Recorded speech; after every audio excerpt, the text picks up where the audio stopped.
I'm so happy to have you all here for this session and excited to be joined by all of our volunteers that Jen will tell you all about. I'm here to talk about what kind of questions Patient Choices Vermont receives on a daily basis, having to do with end of life choices and medical aid in dying.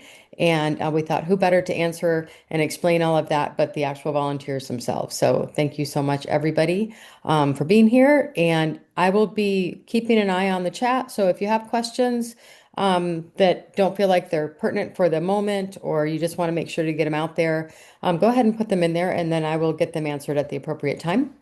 All right, turn it over to Jen. Jen Carlo is our program manager. She leads all of our community education, both here online and throughout Vermont. And turn it over to you, Jen. Thank you so much. Welcome, everybody. I'm delighted to have you here. As Amy said, this is a monthly online program, and I know some of your names are familiar and some of them are new, so we're glad that you're all here. We are videoing tonight's presentation, and we'll be sharing screen for slides. So audience faces are not often shown, but if you have any concerns about privacy, I just want to flag that for you. So you can go off camera and change your name as you see fit. Exit Matters normally starts with a brief presentation on Act 39 and Made in Vermont, followed by a featured speaker. But since, as Amy said, we have our wonderful helpline volunteers with us today, we're not going to start with me talking, followed by someone else talking. We're all going to do this together.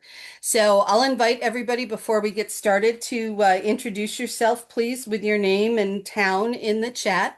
And you are welcome to ask questions at any time you'd like, either by using the raise hand function. It's under the React button at the bottom of your screen, or by putting a question in the chat. And if you have a private question that you would like, just look for Amy's name as a participant and send her a private chat.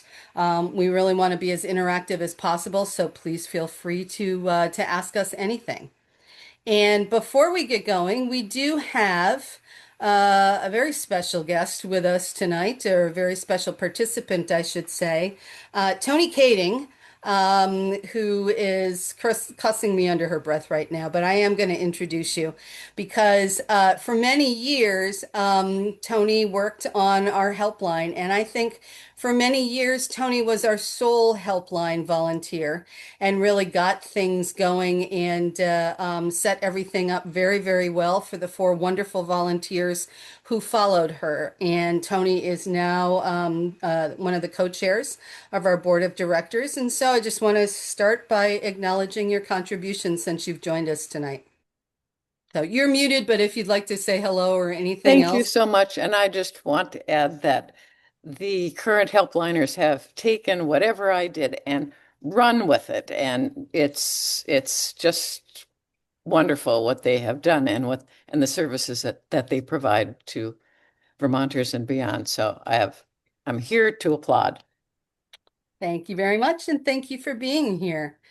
So, Patient Choices Vermont was founded in 2013 by a very brave and far-thinking couple called Dick and Ginny Walters, who figured that Oregon had legalized medical aid in dying, and it would take probably, what, 2, 3 years to get that law passed in Vermont, and 11 very persistent years of advocacy and action later. Act 39 was passed in Vermont in 2013, and ever since then, Patient Choices Vermont has worked to safeguard and improve the law. It was amended in 2023 to allow non-residents to access medical aid in dying here in Vermont. That we are one of only 2 states in the country that will allow non-residents to access MAID. The other one is Oregon. And as Amy said, we provide education and outreach around these issues. And we are largely run by volunteers, and we are very grateful for all of their efforts. So the helpline was established in 2018, and it is Patient Choices Vermont's longest running support service. You can contact our helpline through info@patientchoices.org, through a web form on our website, or by calling the number also listed on our website. Through the helpline, our volunteers provide information, resources, answer questions, and generally support folks who are needing our help. So it gives me great pleasure to introduce our first helpline volunteer, Rachel Loretto, and she's going to talk a little bit about herself and then share some more information. Rachel. Hi, I'm Rachel Loretto. I'm a social worker and an end-of-life doula. And I first got wind of Patient Choices Vermont and the helpline when I was helping my Aunt Marty to access MAID from out of state. At the time, it was new that out-of-staters could come to Vermont, and it was challenging to find like all the information and the resources and the support that we needed. Through that experience, my family and I learned a ton about how it works. And Marty was ultimately able to die peacefully on her own terms using MAID. She was actually one of the very first non-residents to access MAID in Vermont in October 2023. So I was just in awe of her determination and her perseverance and her fearlessness as she determined her own fate, and it inspired me to want to help others navigate the complexities of coming to Vermont to access medical aid in dying. At its core, medical aid in dying is an option available to certain adults who are living with serious terminal illness. It allows them, if they meet very specific eligibility criteria and are able to make their own medical decisions, to choose the timing of their own death. As Jen said, medical aid in dying is legally authorized in 13 states and Washington, D.C. However, only in Vermont and Oregon are out-of-staters allowed to come utilize MAID. What it looks like in practice is that a person who meets all the criteria is prescribed medication, and that they self-administer that medication if they choose and if they feel ready, with the goal of having a peaceful, controlled end-of-life experience. It's important to emphasize that this isn't something that's broadly or casually available. It involves a really structured process with clear eligibility requirements and safeguards that ensure individuals are both qualified and making an informed voluntary decision. To be eligible for MAID, there are several specific criteria that must all be met. First, the individual has to be an adult, so 18 years or older. They also need to have a terminal illness with a prognosis of 6 months or less. Another key piece is decision-making capacity. The person must be able to understand their medical situation, make their own informed healthcare decisions. The request itself has to be both informed and voluntary, meaning that the person fully understands their options and is choosing this without any pressure or coercion from others. They also have to be physically able to self-administer that medication. It can be administered orally, rectally, or via feeding tube. For an oral administration, a person needs to be able to swallow and be free of gastrointestinal issues. If it's administered rectally or via feeding tube, they need to have the strength to be able to push a plunger to release the medication. So it's important to note that every one of these criteria have to be met for someone to qualify. As Rachel rightly says, and you did a great job doing slides that you couldn't see. Good job. There's a very specific set of qualifications that have to be met in every case. There are no exceptions. And there's a very specific process laid out under Act 39 in order to access medical aid in dying in Vermont. You need to make 2 oral requests to your prescribing physician, and they need to be 15 days apart. You also need to make a written request to the prescriber, and it's a form. It's a Vermont Department of Health form, and you can find it on their website and on ours in our clinician's guide. And that form needs to be related or needs to be witnessed by 2 unrelated adults who are not part of your care team. And you need to have a second physician confirm that all of the qualifications have been met and the process has been followed. And after that, takes place, your prescriber can write a prescription for you to access the medication. Another one of our helpline volunteers is Mary Larson, and Mary is from Georgia and goes there a few times a year. So she sends her best to everyone, and we just wanted to make sure that we introduced her in her absence and acknowledged her contribution. Mary is an RN, and she was a nurse for 47 years.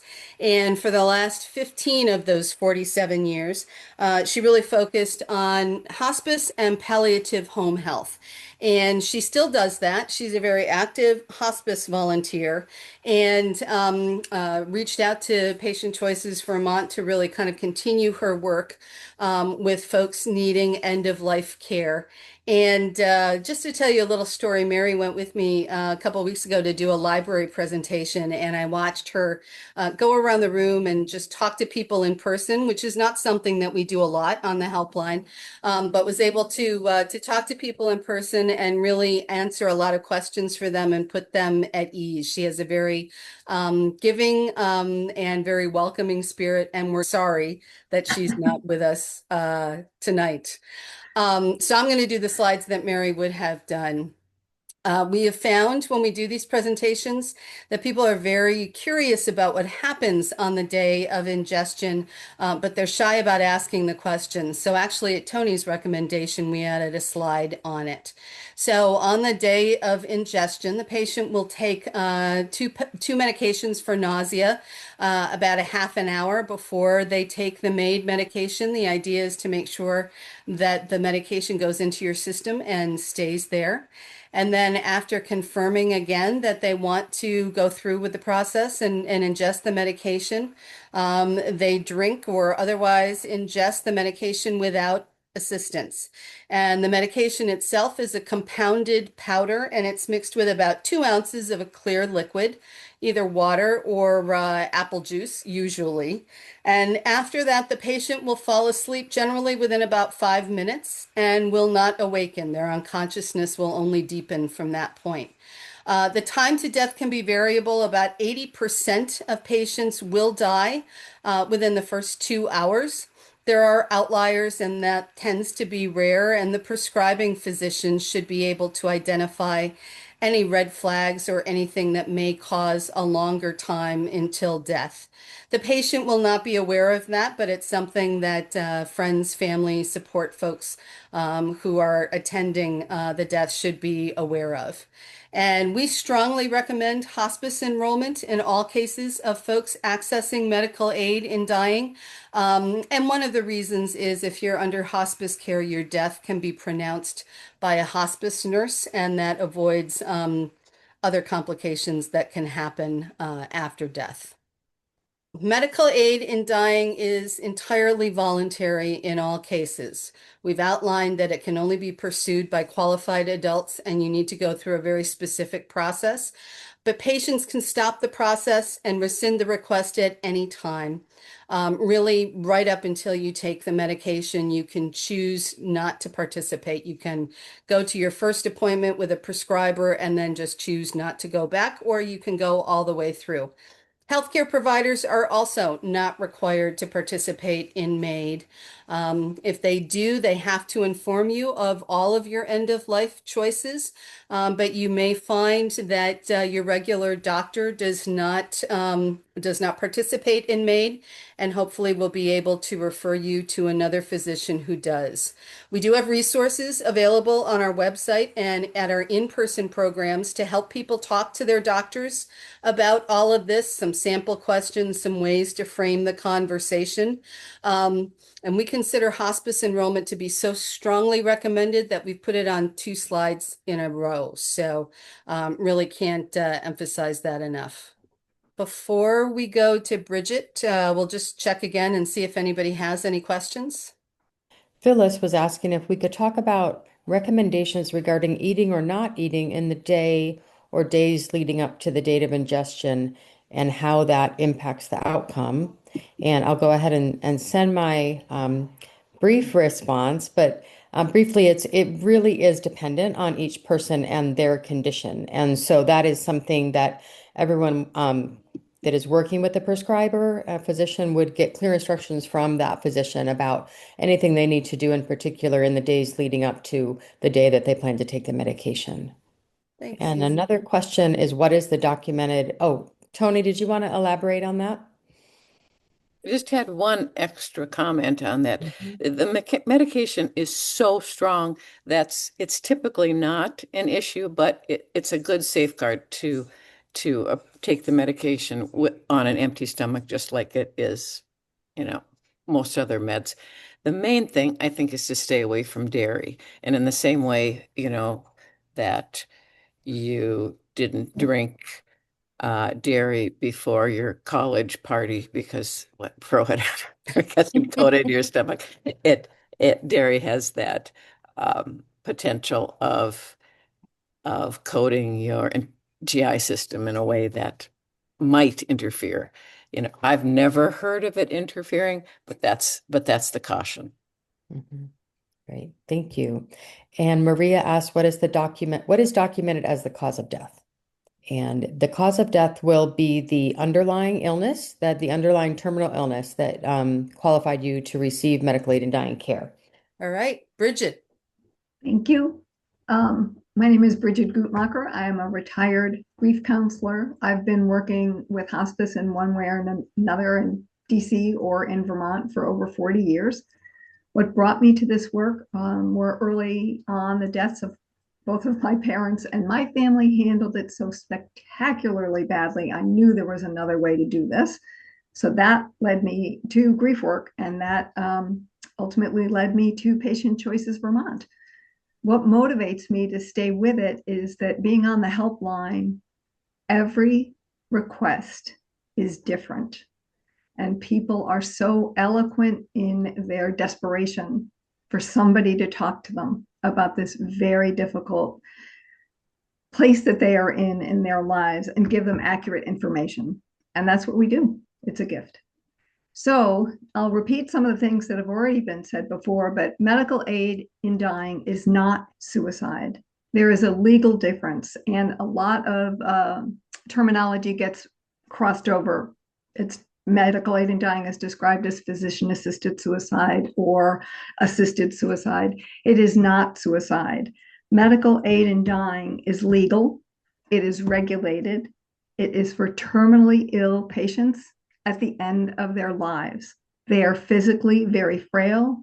They are mentally very competent. That's two of the qualifications that they need to have. When someone commits suicide, they are usually physically healthy. They're in a very fragile place, and they see suicide as the only way out. So those are two of the bigger differences. The cause of death on the medical aid in dying death certificate will be, as Amy said, the underlying disease. With suicide, it is the mechanism of the death. That's an important distinction. The aftermath, families are given an opportunity with medical aid in dying because they know the day of death, they have time to get ready and to prepare with their loved one. With a suicide, we all know that that's not the case. It can be very traumatic for the family. So there's an emotional difference. Euthanasia is not legal anywhere in the United States. It is in some areas of the world, but not here. And medical aid in dying is not for everyone. So the website, the Patient Choices Vermont website, has a lot of information. And you've heard the descriptions of the qualifications and the process for medical aid in dying. I won't go over them again. But if you're curious about what forms the doctors need to complete and submit to the Department of Health, we have those on the website. We have stories of patients and families and videos about medical aid in dying that can give you a different way to understand how it works. There's information for physicians. Sign up for our mailing list, please. I think that people go to the website and read a lot on it, but there is so much on the website, it is hard to take in. And that's when they send an inquiry to the helpline because they know a lot, but they don't know how it applies to their situation. And those are the helpline inquiries. Cheryl. So as you can tell, I'm technologically not very savvy, and I can't even change my name from my husband's to me. But anyways, hi, I'm Cheryl. I was a nurse for 37 years and just recently retired.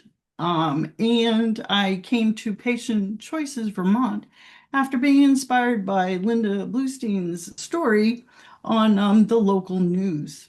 This has always been a topic of interest for me, end of life and choice, and having choice in one's and the decisions has always been super important. So when her story came on the news, it inspired me to reach out to Patient Choices Vermont and see what I could do to help this.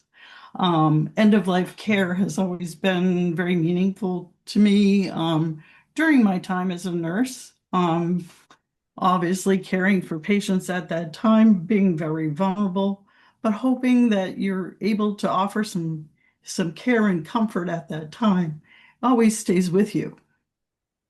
So hopefully now as I retire, I'm able to continue to work on some compassion things for me. And for me is reaching out and offering what I can to help people that are inquiring at Patient Choices Vermont. Cheryl, you did such an awesome job with that introduction that the host can do all kinds of cool things. So I actually changed your name to Oh, your good. name instead of Keith. So now everybody Thank you. knows that you are Cheryl. And if it's okay with you, can I just say an additional word about who Linda Bluestein is? Yes.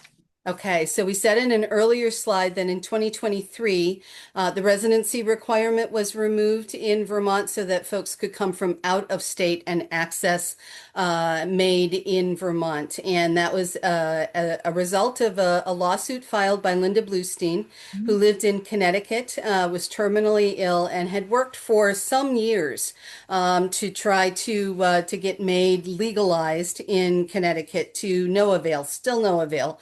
They're still working on that. So she and Dr. Diana Barnard, who is a founding board member of Patient Choices Vermont, filed suit against the state Department of Health to allow Linda as a non-resident to access MAID in Vermont. And the Department of Health settled with Linda by saying, yes, you can access MAID in Vermont, and we will ask the legislature to amend the law, which they did in 2023. And so we are, as we have said, one of only two states in the country where MAID is legal to allow non-residents to access MAID. And it was largely due to Linda's and Diana's efforts in that lawsuit. So, Cheryl, would you like to go ahead? Sure. So the Wayfinders Network is a group of individuals that Patient Choices Vermont collaborates with. And they are, many of them are end-of-life doulas, retired hospice nurses, case managers, and social workers who are able to help patients and their families navigate the process of MAID. A lot of the patients that are coming from out of state, when they send in an inquiry, we will oftentimes recommend patients work with a Wayfinder to help with some of the logistics and things of the process of MAID. And again, like it says here on the slide, for non-residents, they include the lodging and logistics. And oops. And it's not just for the out-of-staters, but for Vermonters as well, because they do offer so many other important emotional support. And what they do offer is very tailored to individual needs, as well as after death care, as well as the logistics of that. The helpline volunteers provide individualized education and support to approximately 1,000 people each year. People from across the country reach out to us every day, seeking help at a very difficult time in their lives. Our volunteers quickly respond via email to their requests and giving concrete answers and compassionate answers to their questions.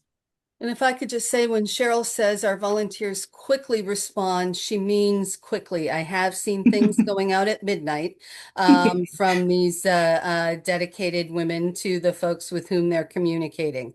Midnight, weekends. I think I saw something on Christmas Day. It's not an exaggeration to say that our volunteers who work a week at a time monitoring the helpline and responding to messages really do it around the clock when they're on call, and then often find themselves responding to follow-up questions even after someone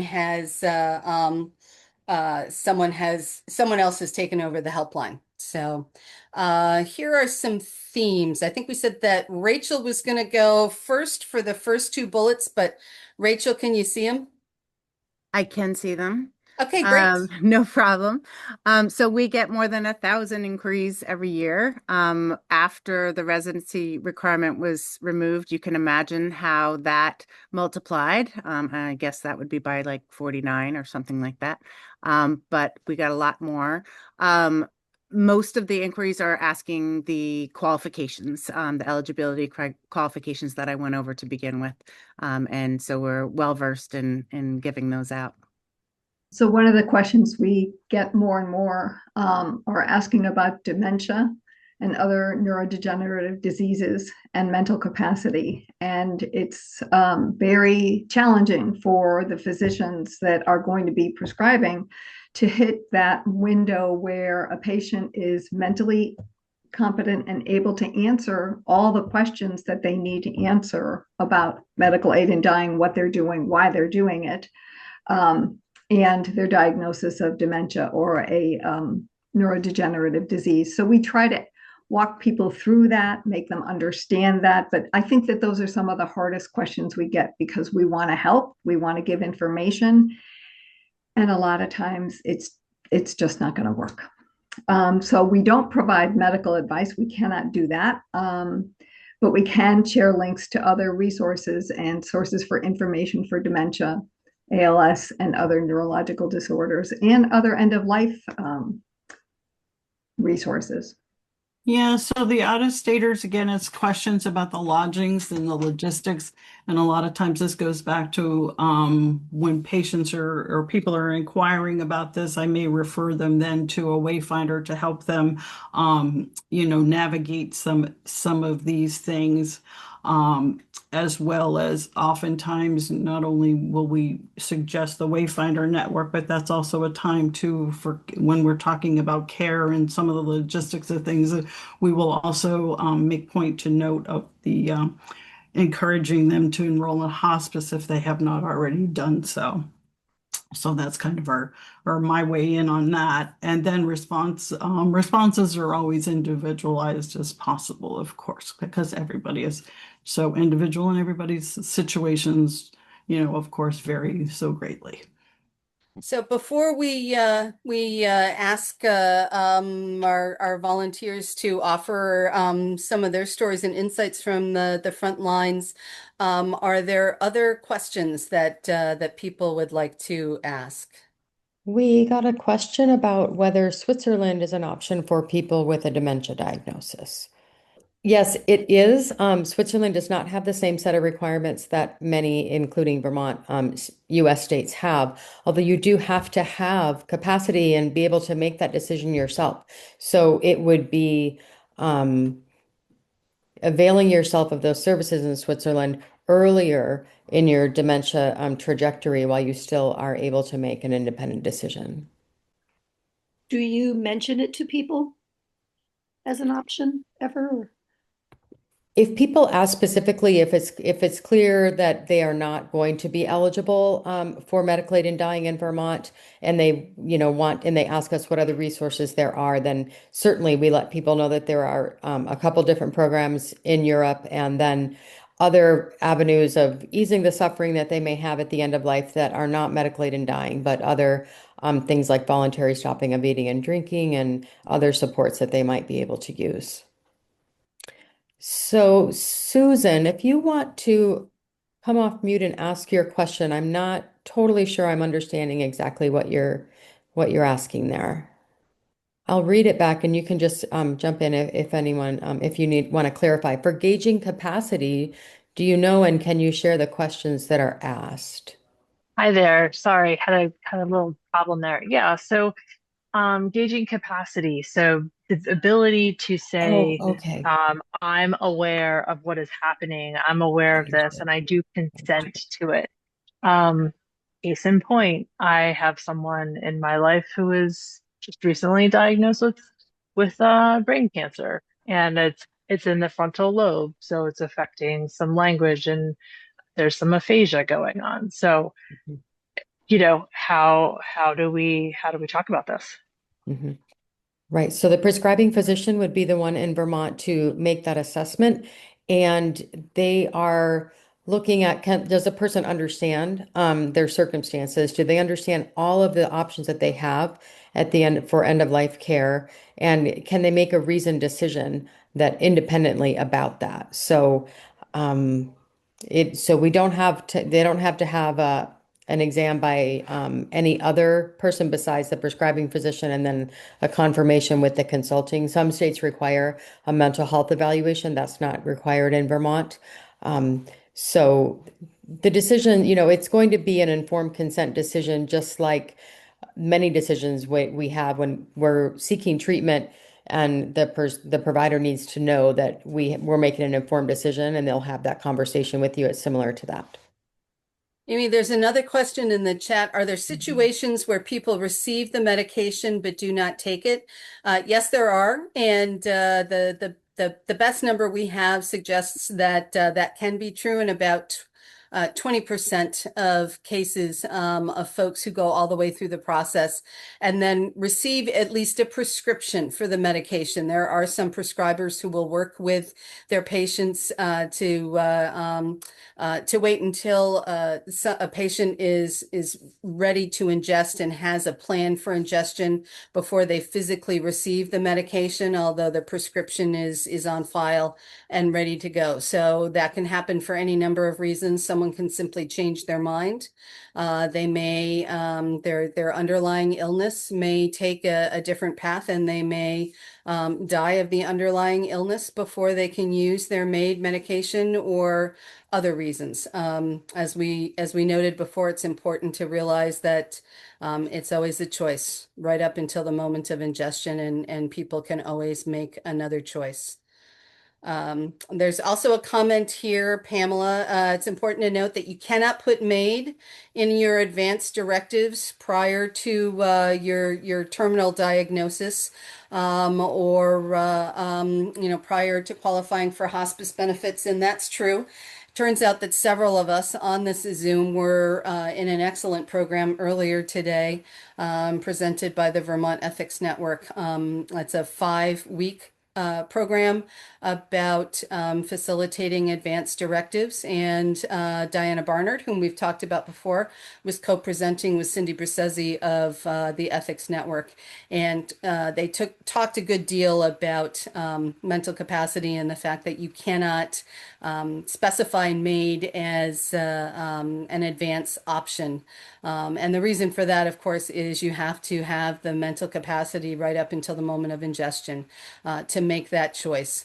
I would just mention that our April Exit Matters will be a program called The Dementia Dilemma When MAID is Not an Option, and Cindy Brissesi of the Vermont Ethics Network will be presenting on this. And the reason that we've asked her to do that is a question that really comes up in just about every program we do. People asking about dementia and the impact that can have on whether or not someone will qualify for MAID.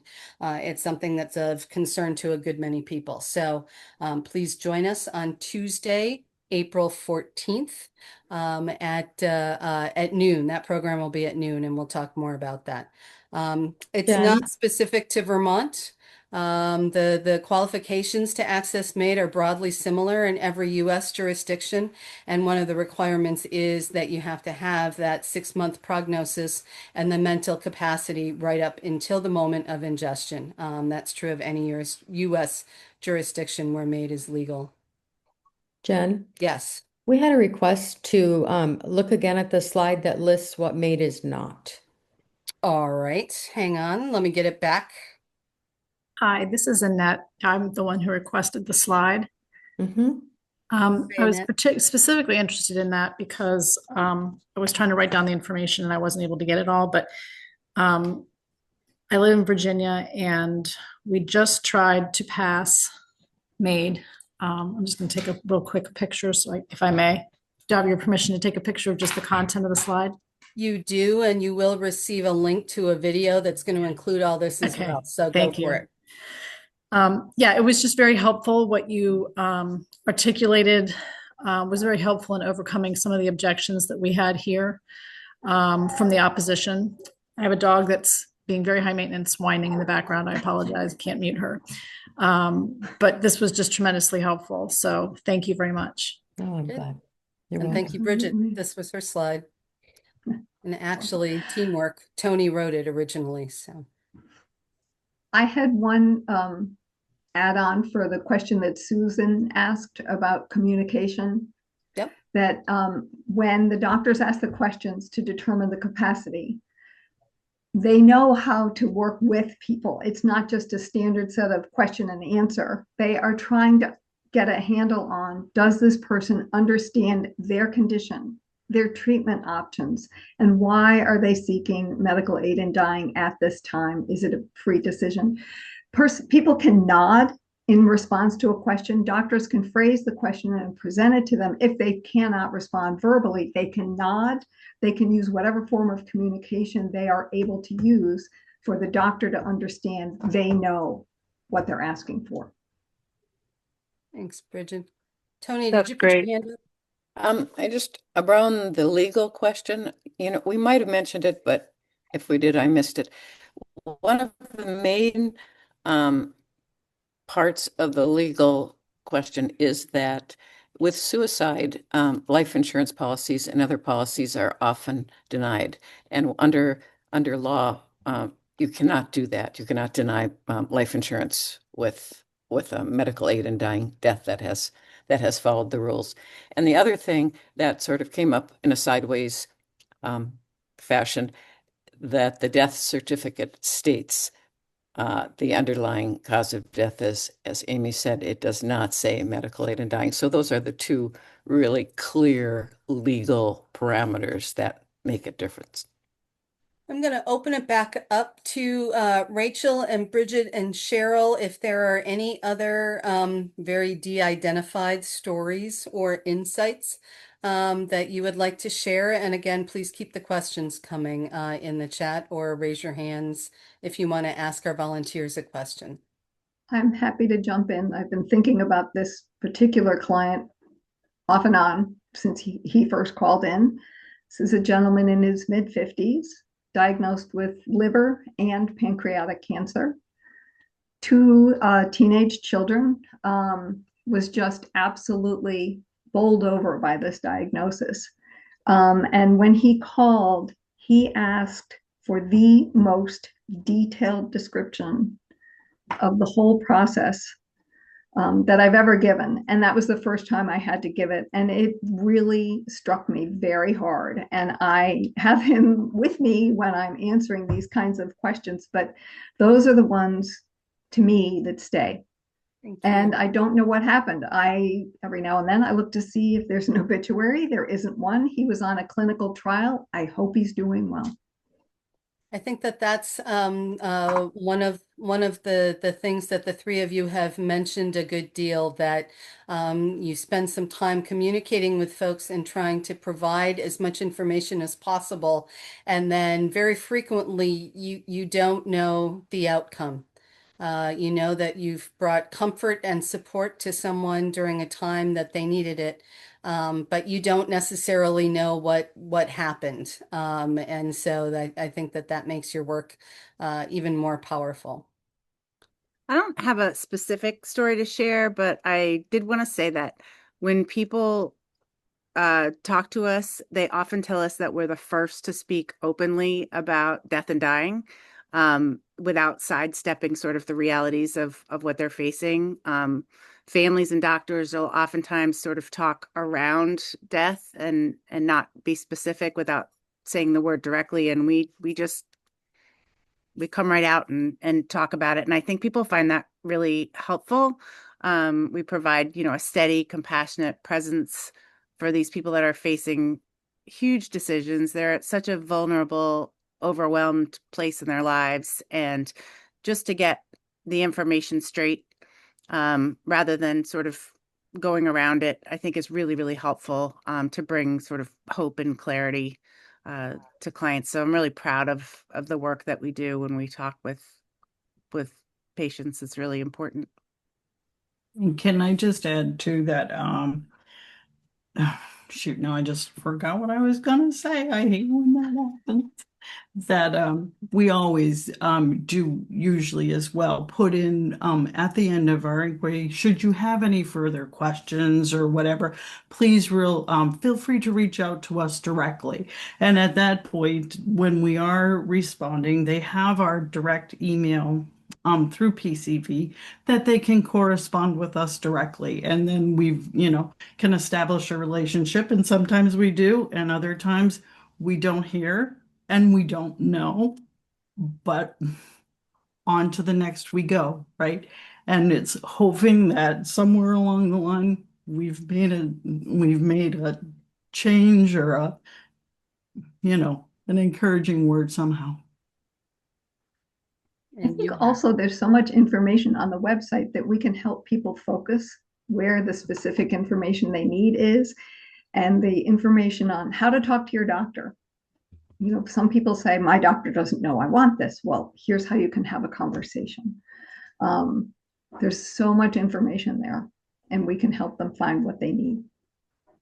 There's been some action in the chat going back to the dementia question, and there's two, and Sin and Pamela, if you want to unmute yourself and speak to these yourselves, of course you're more than welcome to do so. But Sin has outlined a few of the actions she has tried to take to plan in advance for any potential outcomes around dementia, Parkinson's, etc. And she does ask, do we foresee any changes coming for those who say in advance that they want MAID, but perhaps are not able to qualify under the current law? Amy, do you want to field that, or you want me to take it? Go ahead. We've been talking about this a lot recently. We really, really have.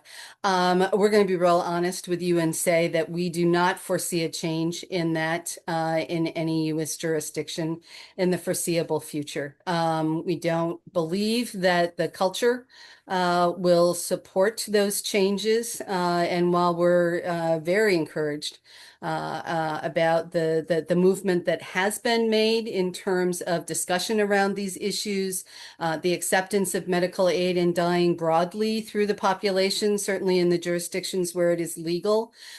We believe that this is a step further than any U.S. jurisdiction is likely to go. And we say that with great compassion for those who do wish to access MAID but will not be eligible because of one of these diagnoses. But, we're honest when we're asked that. We don't anticipate that will happen. Pamela has put a link to, I believe it's the Dartmouth Dementia Directive, which does provide some resources for people with dementia to do some advanced care planning. And again, I'll reiterate, we are going to devote an entire Exit Matters to this topic because it is so important. This comes up on every program that we give. I was in the Kellogg Hubbard Library in Montpelier last night, and we had a lively and spirited discussion around this very issue because people feel very strongly about it. Everybody has a friend, a family member who has had dementia, or perhaps like me, you have a parent with dementia, or you've had someone in your family, and you're concerned about what might be coming in your future. What might be in your genetics. So this is a topic topic of wide interest, and I would encourage you to join us in April for that to learn some more information. Questions. Will that be accessible to watch later for those of us that can't be there live? Yes, absolutely. There is a page, and actually, I'm going to cut and paste it into the chat right now. The recording of today's presentation will be sent to everyone who registered. A link will be sent, and then it will also be available on our YouTube channel through our website. And so there's a link there, and you just go to our website and find the videos page, and it'll take you to our Exit Matters videos.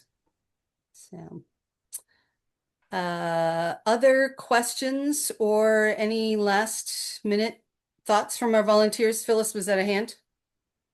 Yeah, I think somebody was kindly going to mention my question in the chat before I jumped in. But so is there still just one? I thought there was one compounding pharmacy in Vermont. Is that true? Still just There's two. We've got a second one now. Oh, We've got a second one. One is in Rutland and one is in Bellows Falls.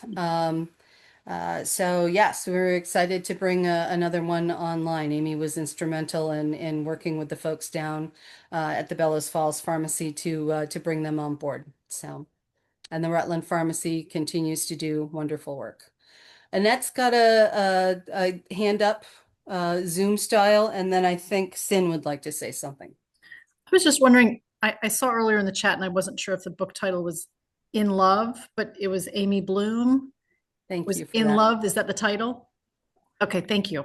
I don't know if it's the title, but Amy Bloom wrote a book about her experience with her husband's travel to Switzerland to access MAID. So thank you for sharing that with everybody. Regarding Amy Bloom, I think there's also a wonderful TED Talk, or it may have been another talk through one of the other blogs or podcasts that supported her and gave a beautiful talk. And she's in Brantford, where I'm from, Connecticut. But I'm temporarily, I've been stuck down in Florida and will be soon moving up to Rutland or to Heartland. And I am planning on building a home. And one of my thoughts was how to be a host for people coming in either from out of state or who in the state of Vermont don't have a comfortable setting for the passing. And I do intend to get certified as a death doula, but I'm wondering about the housing and what one would look for that. I put my email address in the chat. It's just jenniferc@patientchoices.org. And I may not be the person to continue that conversation with you, but I know somebody else who will. So, Okay, thank so you. please just go ahead and reach out, and we can give you some more information about that. Okay, very good. Thank you. Okay. So I was wondering, Jennifer, if I should contact you or could contact you. Because Virginia, the MAID didn't pass this year, and we would love to kind of learn how Vermont has overcome objections by the opposition. I mean, we certainly did our due diligence. We worked very, very, very closely with Compassion and Choices, but we've got our work cut out for us in terms of what else we need to do, who else we need to collaborate with, et cetera. So I see that you put somebody's email in there. So thank you so much. I put Amy's, the executive director. I put her email in there. Not that I wouldn't talk to you, but I think Amy would have a better perspective on that for you. Yeah, Annette, I'd be happy to connect with you. That'd be great. And it's important to note that both of us were in the chat. Our contact form where you can reach the helpline is in the chat. All of this can be found on the website if you don't get a chance to take it off the chat before the end of the program. And you're more than welcome to reach out to any of us at any time with any questions or additional thoughts you may have.